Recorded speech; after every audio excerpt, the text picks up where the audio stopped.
രാജീവ് ചന്ദ്രശേഖർ കഴിഞ്ഞ ദിവസം അവിടെ അരമനകൾ കയറിയിട്ട് അവിടുത്തെ വരാൻ പോകുന്ന തദ്ദേശ സ്വയംഭരണ തെരഞ്ഞെടുപ്പിനെ കുറിച്ചാണ് പറഞ്ഞത്.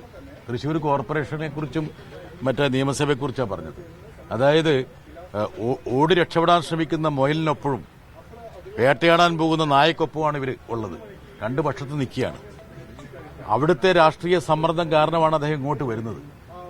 അദ്ദേഹത്തിന്റെ ഛത്തീസ്ഗഡിലെ സഹപ്രവർത്തകരുടെ സമീപനവും നിലപാടും എന്താണെന്ന് അദ്ദേഹത്തോട് കേരള സമൂഹം ചോദിക്കണം. അതായത് ഇവിടെയുള്ള ബി.ജെ.പി. നേതൃത്വവും സംഘ്പരിവാർ നേതൃത്വവും അവലംബിക്കുന്ന സമീപനം എന്താണെന്ന് അദ്ദേഹത്തോട് ചോദിക്കണം. അദ്ദേഹം ഒരു ദേശീയ പാർട്ടിയുടെ സംസ്ഥാന അധ്യക്ഷനാണ്. അല്ലാതെ കേരളത്തിലെ ബി.ജെ.പി. എന്ന് പറയുന്നത് ഒരു സ്വതന്ത്ര പാർട്ടിയോ അല്ലെങ്കിൽ പ്രാദേശിക പാർട്ടിയല്ല, ദേശീയ പാർട്ടിയാണ്. ആ ദേശീയ പാർട്ടിയുടെ ഛത്തീസ്ഗഡ് ഘടകം, ആ സംഘ്പരിവാറിന്റെ വിവിധ സംഘടനകൾ, അവരുടെ സമീപനം, എന്തിനേറെ ഛത്തീസ്ഗഡ് ഗവൺമെന്റ് ഇന്നലെ ഈ കേസ് ബിലാസ്പൂർ കോടതിയിൽ വന്നപ്പോൾ ഒബ്ജക്ട് ചെയ്യരുത്. അത് അവർ നൽകിയ വാഗ്ദാനം പോലും പാലിച്ചില്ല. അത് കഴിഞ്ഞിനി ഇവർക്ക് ഈ സിസ്റ്റേഴ്സിന് ജാമ്യം കിട്ടുന്ന സാഹചര്യത്തിൽ ഇവർക്ക് എന്ത് അവകാശവാദം ഉന്നയിക്കാനാണ്? യഥാർത്ഥത്തിൽ കുറ്റബോധത്തോടു കൂടിയിട്ട് ഇവിടുന്ന് പോകേണ്ടി വരും. എന്തെങ്കിലും ഒരു സാമാന്യ മര്യാദയുണ്ടെങ്കിൽ ഈ പ്രത്യയശാസ്ത്രത്തിന്റെ കൂടെ നിന്ന് ഇവരെ വേട്ടയാടി എന്നുള്ള ഒറ്റ കാരണം കൊണ്ട് ഇങ്ങോട്ട് വരാതിരിക്കുകയാണ് അദ്ദേഹം ചെയ്യേണ്ടത്.